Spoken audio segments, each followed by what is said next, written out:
दोस्तों नमस्कार। Rakesh motivator class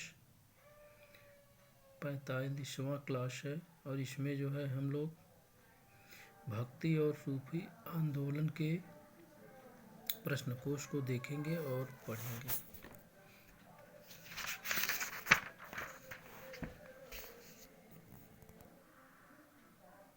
भक्ति आंदोलन का आरंभ किया गया था अलवार संतों द्वारा।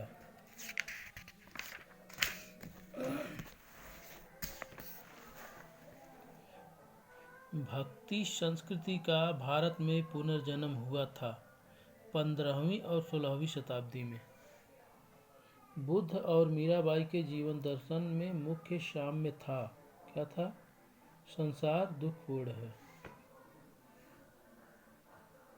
कोई व्यक्ति किसी व्यक्ति से उसका धर्म, संप्रदाय या जाति न पूछे। यह कथन किसका था? रामानंद का। भक्ति सभी भक्ति संतों के मध्य एक समान विशेषता की थी। किन्होंने की थी दोस्तों? यह किया था अपनी वाणी को उसी भाषा में लिखा जिसे उनके मत समझते थे, उनके भक्त समझते थे। कामरूप में वैष्णव धर्म को लोकप्रिय बनाया गया शंकर देव ने। सुप्रसिद्ध मध्यकालीन संत शंकर देव संबंधित थे। किससे संबंधित थे? वैष्णव संप्रदाय से। असम एवं कूच बिहार में वैष्णव धर्म का प्रवर्तन किसने किया था? तो शंकर देव ने किया था। रामानुजाचार्य किससे संबंधित है? तो संबंधित है विशिष्टाद्वैत से। शुद्ध अद्वैतवाद का प्रतिपादन किया था। किसने किया था? वल्लभाचार्य ने किया था। महाप्रभु वल्लभाचार्य की जन्मस्थली थी। कहाँ थी? चंपारण। निम्नलिखित में से कौन सुमेलित है? तो द्वैतावाद माधवाचार्य सुमेलित है। निम्न सूची को सूची 2 से मिलाइए।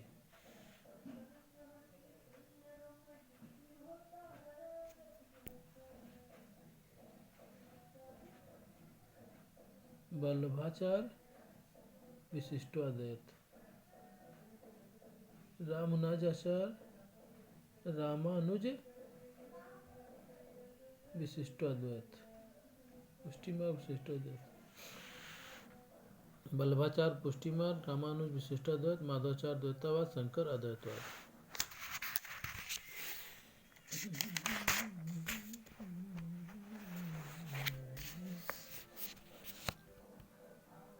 निम्नलिखित में से किस भक्ति संत ने अपने संदेश के प्रचार के लिए सबसे पहले हिंदी का प्रयोग किया था? तो रामानंद ने। मध्यकालीन भारत के निम्नलिखित में से किस संत का जन्म प्रयाग में हुआ था? तो यह थे रामानंद। कबीर शिष्य थे किसके? रामानंद के। बीजक का रचयिता कौन है? यह है कबीर दास। कबीर एवं धर्मदास के मध्य संवादों के संकलन का शीर्षक है अमर मूल। मूलक दास एक संत कवि थे। किसके? कड़ा के।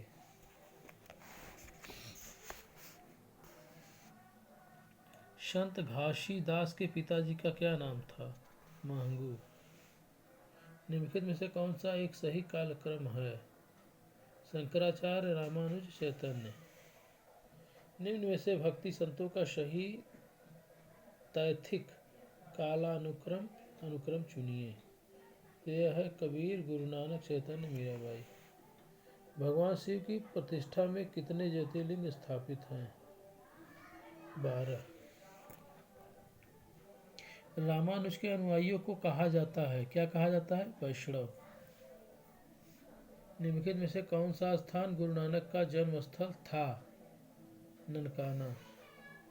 जिसके शासन में गुरु नानक देव के सिख धर्म की स्थापना की वह कौन था? तो वह थे सिकंदर लोदी।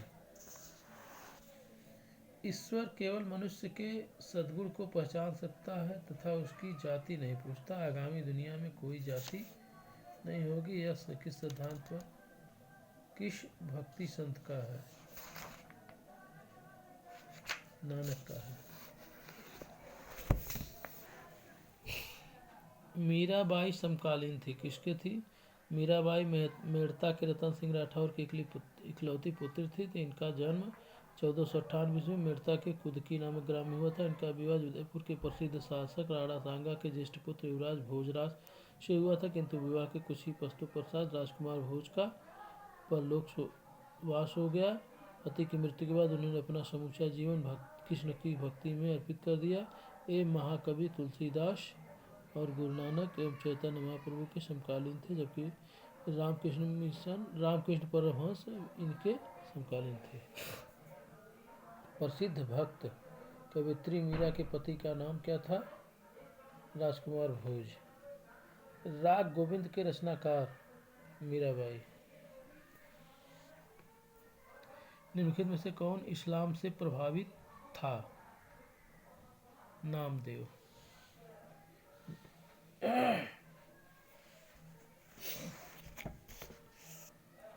चैतन्य महाप्रभु किस संप्रदाय से संबंधित है? चैतन्य महाप्रभु किस संप्रदाय से संबंधित है? तो यह है वैष्णव संप्रदाय। तुलसीदास किसके समकालीन थे? ए अकबर या जहांगीर। रामचरितमानस नामक ग्रंथ के रचयिता थे तुलसीदास। निम्नलिखित में से कौन सी रचना तुलसीदास की नहीं है? साहित्य रत्न। विनय पत्रिका के रचयिता हैं तुलसीदास।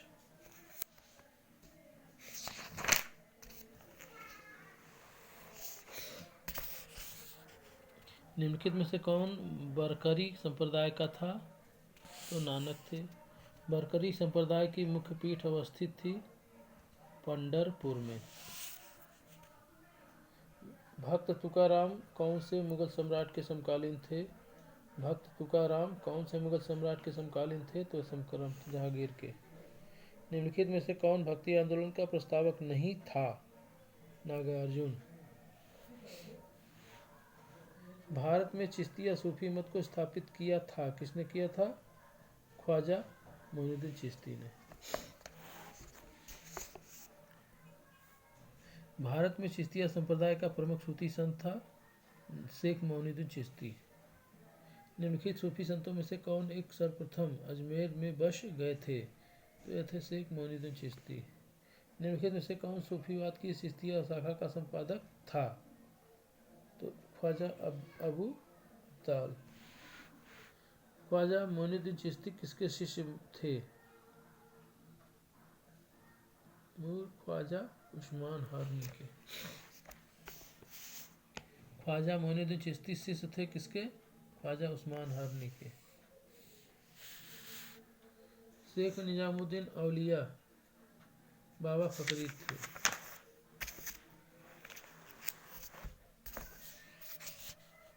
शेख निजामुद्दीन औलिया की दरगाह स्थित है कहाँ?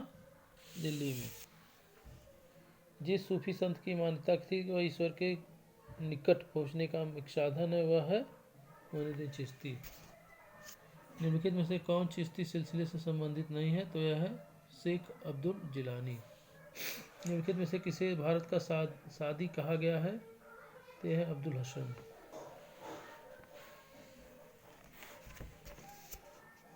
सूफी संत महमूद इलाही कहलाता था, कौन कहलाता था? शेख निजामुद्दीन औलिया। निम्नलिखित में से कौन सूफी संत महमूद इलाही के नाम से जाना जाता था? तो जाना जाता शेख निजामुद्दीन। शेख फरीद का सर्वाधिक ख्यातिल शिष्य जिसे दिल्ली के 7 मुसलमानों का शेख कहा जाता था, तो वह है शेख निजामुद्दीन औलिया। प्रसिद्ध संत सलीम चिश्ती रहते थे, कहाँ रहते थे? फतेहपुर सीकरी में। निम्नलिखित में से किस चिश्ती की संत को चिरागे दिल्ली कहा जाता है? तो वह है नासिरुद्दीन।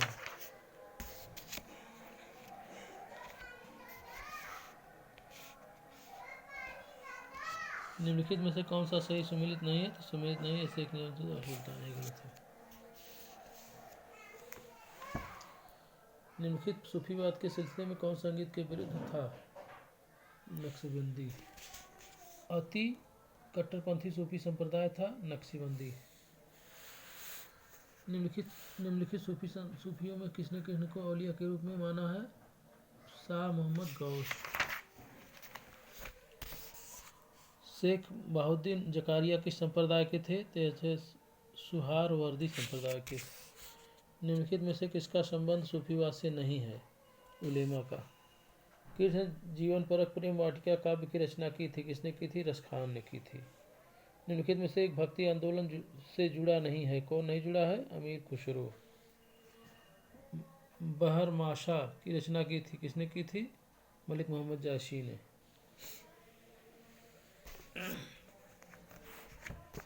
क्राइस्ट का जन्म हुआ था बेल्थेम में। ईस्टर त्योहार के पीछे ईसाइयों का भावना है इस दिन का पुनर्जन्म ईसा का। कौन सा ईसाई संत पशु पक्षियों से प्रेम के लिए विख्यात है? आसीसी के संत फ्रांसिस। ईसाइयों का गुड फ्राइडे क्यों मनाया जाता है? ईसा मसीह को सूली पर चढ़ाया गया था।